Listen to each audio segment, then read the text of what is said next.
Hello, good afternoon, friends. I'm here right back with yet another episode of Manju's Testimony.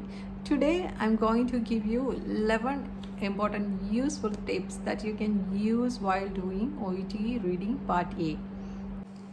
These points are not something that I collected from outside sources. This is really what I have experienced while I was doing my OET training. So I hope these tips will definitely help you to improve your OET reading part A scores. I have done a lot of reading materials while I was doing my training because reading was my favorite module, and I'm pretty sure that these tips will definitely help you to improve your reading as well. So please watch the video till the end without skipping. I promise you that this video will be worth watching. Okay, so let's go to the tips now. The first tip is time. Time is very important. As we all know, reading part A is all about fast reading, right? First of all, set your timer in 12 to 30 minutes while you are practicing. I heard that some people are setting 10 minutes time to practice reading part A, but I won't recommend to practice within 10 minutes, because if you set your timer in 10 minutes, you have a tendency to read more faster than what really needed. You may have a tendency to overlook the contents and you may come with so many errors. So it is better to choose ideally 12 to 13 minutes while you are practicing. Okay, and if you guys are so good completing all the right answers within 10 minutes, I appreciate you guys are awesome.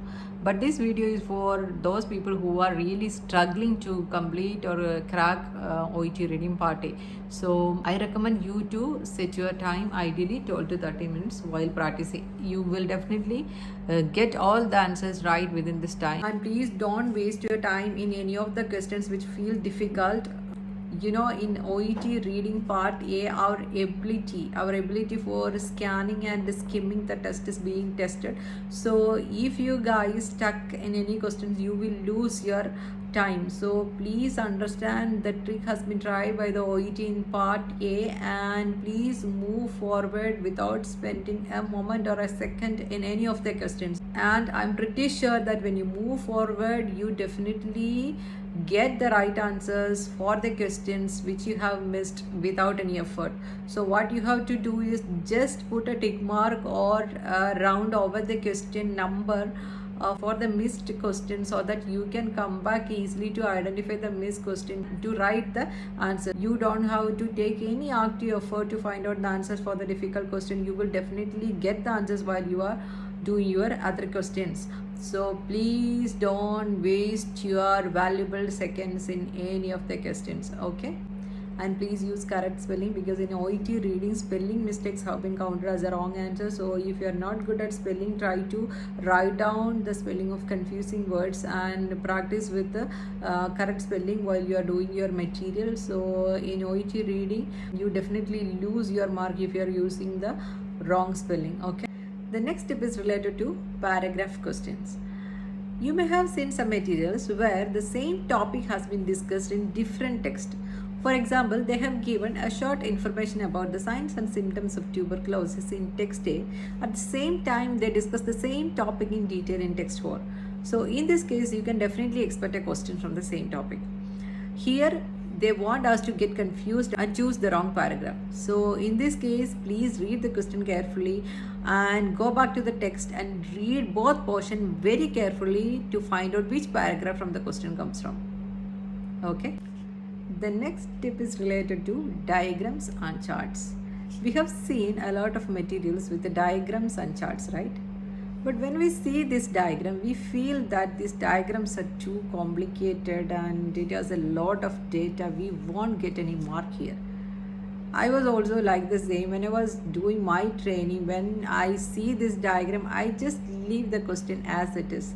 I did not spend my time to do these diagram questions because I felt that I won't get any mark there. Why do I spend my valuable time to read this diagram? But later in my practice, I understood that these diagram questions are so easy.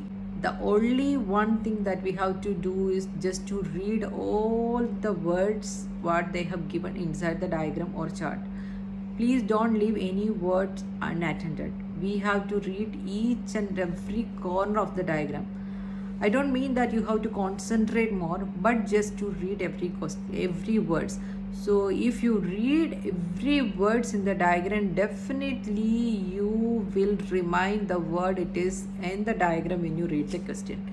So guys, trust me, it is so easy. If you are like me, please stop right now and read the diagrams, all the words in the diagram. You will definitely get the mark there. So please try to do diagram questions very interestingly from today itself.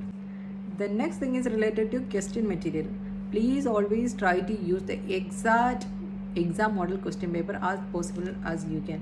There are so many self-prepared materials are being circulated in YouTube, some WhatsApp group, and in academies as well. You can use this material to improve your scanning and skimming ability or to improve your fast reading, but please don't self-evaluate your performance based on these question materials. Okay, so always try to use the exact exam model question paper. You can get these materials from OET.com, or if you want I can send you the materials from my collection. Just send me a message in Telegram. I will give my Telegram link in the description box. The next is always try to use printed materials only to practice reading part A. This is because by using printed material, you can understand the time that you have taken to turn the page. This is really important. Trust me guys, it is really important, because in OET reading part A, we hardly get 15 minutes to complete the answers, right? Even that 15 minutes, we are practicing to complete within 13 minutes. So even if you are taking a moment or a second to turn the page, it is really matters. So by practicing with the printed materials, you can understand, you can use to it. But if you are practicing on screen, you cannot understand it, right? But if you are going to write the exam on screen, on computer, that's fine, it's okay. But for the people who are going to write the exam on paper, please don't hesitate to take the printout of the material. Whatever limitations you have, please take the materials, print out, and do practice with the printed materials only. Okay, hope you guys understood the relevance of printing out the materials to practice reading part A. For part B and part C, you can use your computer screen or mobile phone, but for part A, you should take the printout materials to practice. The next is keywords. As I repeatedly told you in my previous videos, the searching only for keywords definitely lose your mark. You have to understand the meaning of the text to find out the right answer. This is because the question is a real closed-ended or open-ended questions with a clear meaning. So if you have marked keywords, you have to understand first which keyword is the best matching with the question. So without understanding the meaning, how could you understand that the particular keyword that you have marked in the text is the answer for this question? You cannot, right? You cannot find out without understanding the meaning. The question won't ask you to find out a particular keyword. For example, a specialist referral. Suppose a specialist referral is the answer for a question. The question won't ask you to find out where is the specialist referral. No. The question is something different with a clear meaning. The answer would be specialist referral. So no question would ask you to find out a particular keyword. If it is like that, would you get any benefit from marking keywords? No, right? But you can mark the possible answers while you read. But the most important thing is you have to understand the meaning. You should have an idea when you complete all the 4 text. Okay. So this is all about skimming and scanning. OET is trying to assess our ability to find out key information from a vast topic. So try to improve your skimming and scanning ability than targeting just only the keywords. Okay. The next is order for answering the questions. You can do from first question to last, or from last question to first question, or in between. It's up to you, it's okay. But I would recommend you to do from first to last. I mean in the ascending order. If you're doing in the ascending order, you will get an additional benefit. As I told you before, you may stuck in between. For difficult questions, it may feel difficult to find out the answer, right? But you don't have to waste any of your time in that question. You can move ahead. If you're doing in the ascending order, you will definitely get the answer for that question. I mean the missed question while you are moving forward. But if you are doing in the descending order, you may not get this benefit always. Okay. So I always recommend you to answer from first question to last question. Okay. The last and the most important tip is always take care fine details like every and hyphens. All these things are very important. If you missed a word every in an answer, you definitely lose the mark. For example, it is every 12 months. Suppose you write only 12 months, you lose 1 mark. There is an answer with a hyphenated word. If you did not put the hyphen, you lose the mark. So always give attention to the fine details. Okay, try to copy what mentioned in the text as it is to the answer. One more thing, you have to avoid redundancy. What is redundancy? Redundancy means repetition, right? For example, the question is asking for it is usually comes with filling the blanks. Okay, the question is asking for dash medications, so you have to write evidence based medication. This is the answer.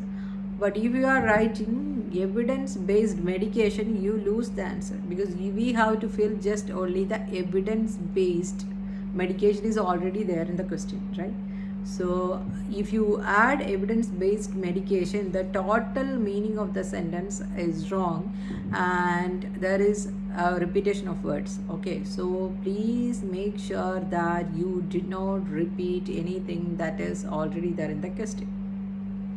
So guys, that's about today's video. Hope you guys understood what I have explained, and please use these tips, at least try these tips in your next practice, and please let me know your comments, and thank you so much for watching.